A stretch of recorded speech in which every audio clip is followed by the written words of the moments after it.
So far, in this module, Module 5, we're learning about chemistry, reactions, and we're going to get to energy here in a little bit. Get that little crumb off. In particular, we've been learning how to name compounds and write their formulas. And so we're going to do just a little brief recap of why this is important. So remember, formulas of compounds tell us the composition of the compound, the ratio and types of elements. Each chemical name refers to a single substance. Right, so our sodium and our chloride. This would be one example.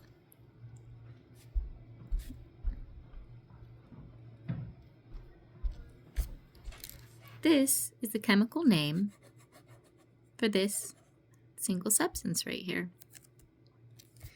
or this compound. These are extremely important.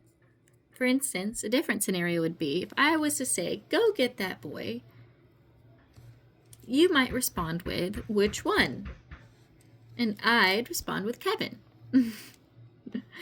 The name Kevin gave the boy an identity and separated him from all the other boys. This is especially true in science and chemistry. When we are naming our different elements or different substances, right? We're saying this, when I say this name, this is what I'm referring to, NaCl, and nothing else. There's no other name that I could give, and it would represent these elements here. So if I was to say, let's see, hydrogen peroxide, and you gave me this, I'd say, no, that's the wrong name. Those don't go together. You gave me the wrong boy. Go back and find sodium chloride. Or, yes, sodium chloride. I think that follows. I might have mixed it up. Either way, if you were to ask for hydrogen peroxide, right, if I was to ask you, go get that substance, and then I said, go get me hydrogen peroxide, and you brought me back a person named NaCl or sodium chloride, I'd say, go back. That's incorrect. You got me the wrong substance. Okay, so this is especially important in science, just like it's especially important in our real world as well when we name people. Okay. All right, so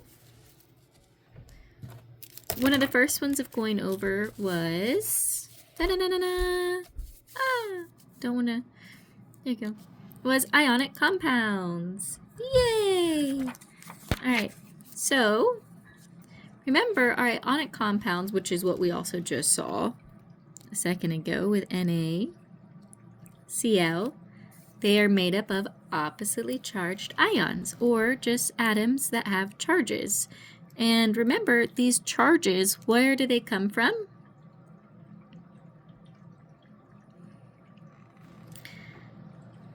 They come from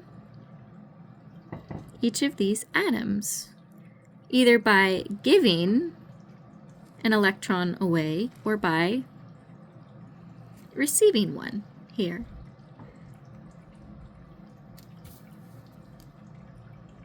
Yeah. So remember, when we look at our periodic table, if we have it here with us, we see that Na is in this first group. And we know that this first group, that in their most outer shell, their valence shell, it only has one electron, right? So it either needs to give one away, or it needs to get 7 to have a full, complete outer shell. The easier way, which is what nature does typically, is you'll find sodium giving one of its electrons away. And then the receiving end, you guessed it, is going to be typically an atom, right, or element that needs only one electron to have a complete full outer shell. So this would be in group 7 or group 7A. Wonderful.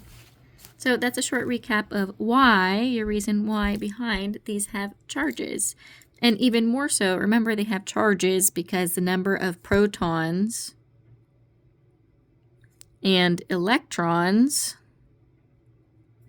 don't equal each other anymore. In each of these atoms, they don't equal each other anymore.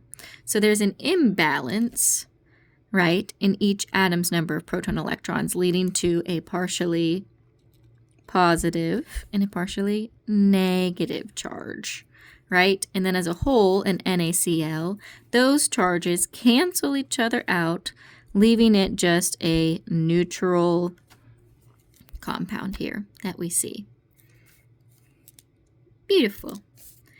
Okay, so that's just a little brief recap of what we were learning about ionic compounds. And I'm going to do another video. It's going to be the next one. Oh, I didn't say here, but it's typically a metal and non-metal. What we mean by that, too, is remember whenever you guys did your presentations, you had to tell me whether or not, right, like this was called the alkali metals, the alkali earth metals. And then we have our halogen group, our noble gases, oops, sorry, can't see it, that are on these sides. So based off of that, you can't see it on here because of its color coding, but if you look one up on your computer, you're going to be able to see that these are all metals here, typically. So scientists discovering that it's typically metals that give electrons away and non-metals that receive an electron or electrons, they generalized it and said this is a metal and non-metal, or the cation and anions too, which is what we are more familiar with, that naming system. All right, perfect.